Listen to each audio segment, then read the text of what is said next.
A última season de Stranger Things lançou e você, como fã qualquer, decide ver as postagens sobre essa temporada. Abrindo nos comentários, você viu alguém comentando em First Shadow, isso já foi explicado. Tu, como um bom samaritano, decide pesquisar no Google o que é esse tal de First Shadow. Abrindo, você percebe que é o primeiro spin-off canon de Stranger Things, da hora, né? Você pensa. Mas quando tu vai ver onde assistir, não tem no Brasil.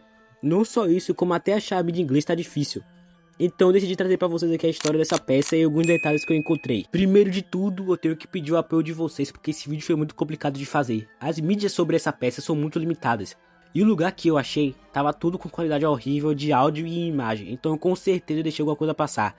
Mas saibam que eu tentei meu máximo pra trazer tudo direitinho pra vocês aqui. A peça começa mostrando pra gente um navio militar com uma tripulação dentro fazendo experimento de tentar deixar o navio invisível.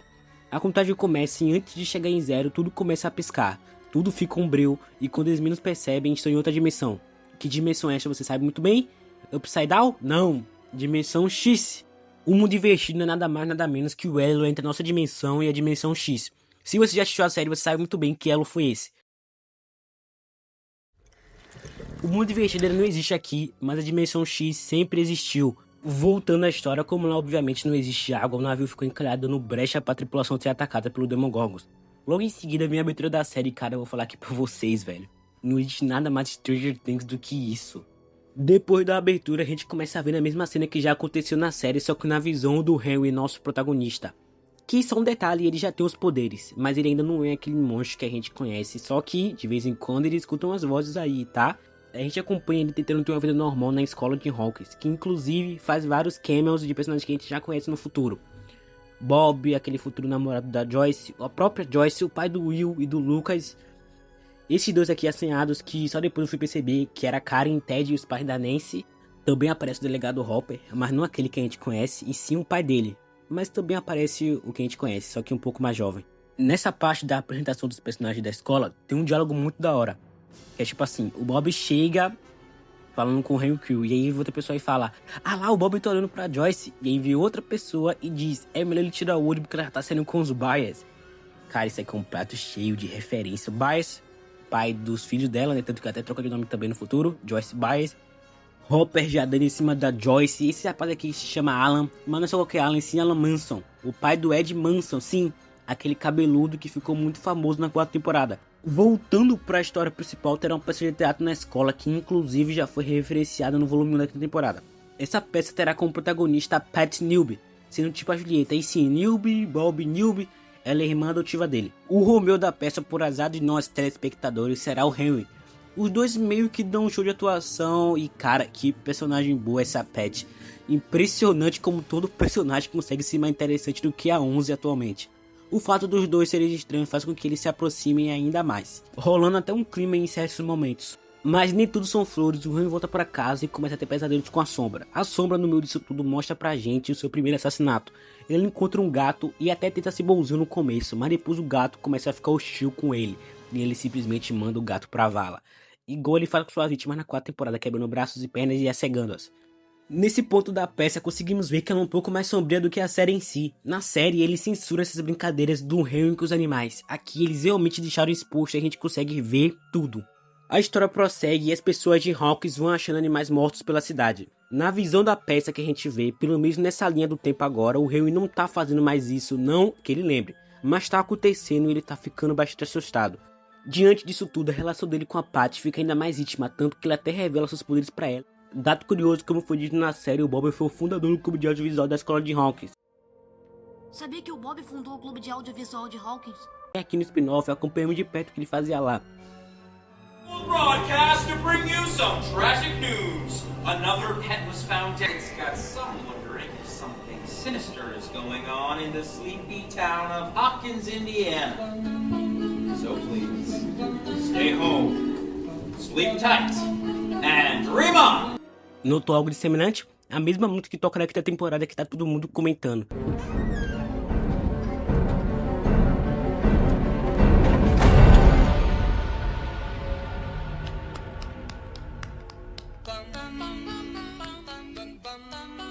Com certeza essa música não tocou à toa lá. Provavelmente é só a série confirmando o elo entre as duas narrativas.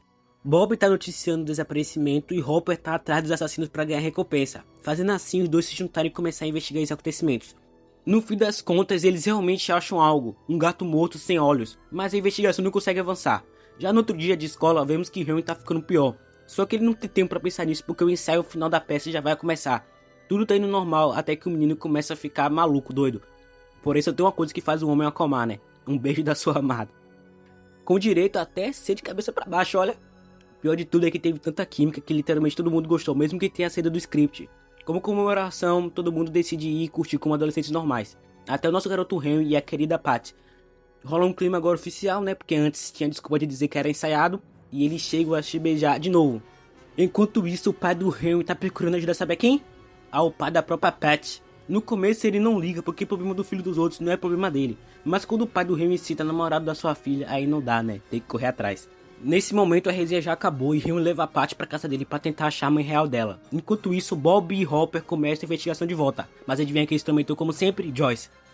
Pela segunda vez vemos o trio juntos, na verdade primeira, porque isso aqui se passa antes da série.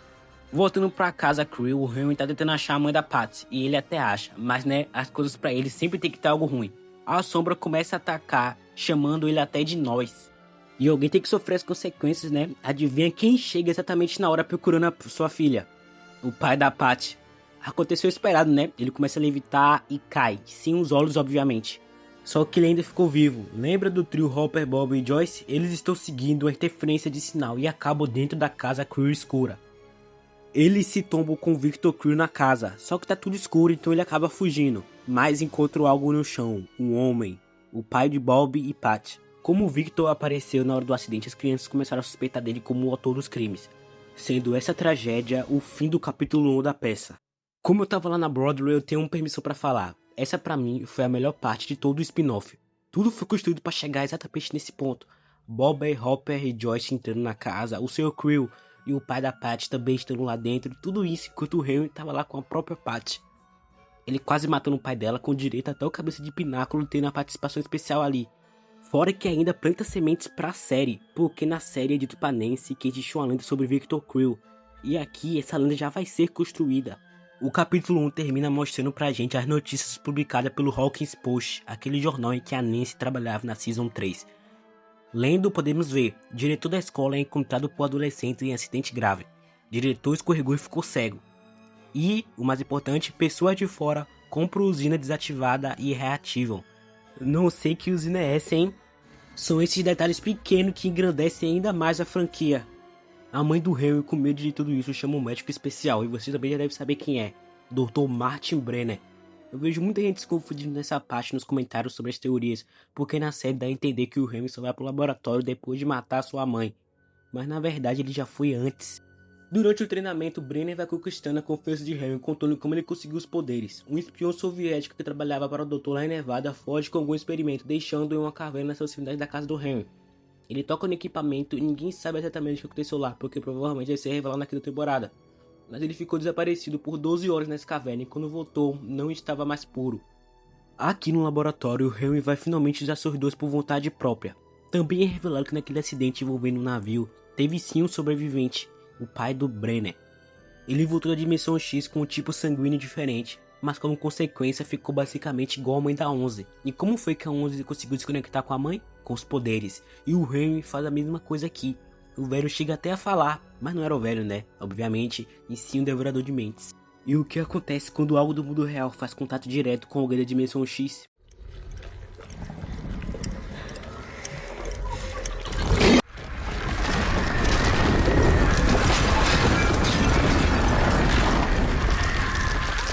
Mas diferente daquele da 11, esse foi momentâneo. O doutor pressiona muito o Henry para que o lado sombrio domine e atinja seu potencial máximo, para que ele consiga manter o portal aberto, mas ele não quer ser mal, então ele foge dali, pocando os olhos da rapaziada figurante.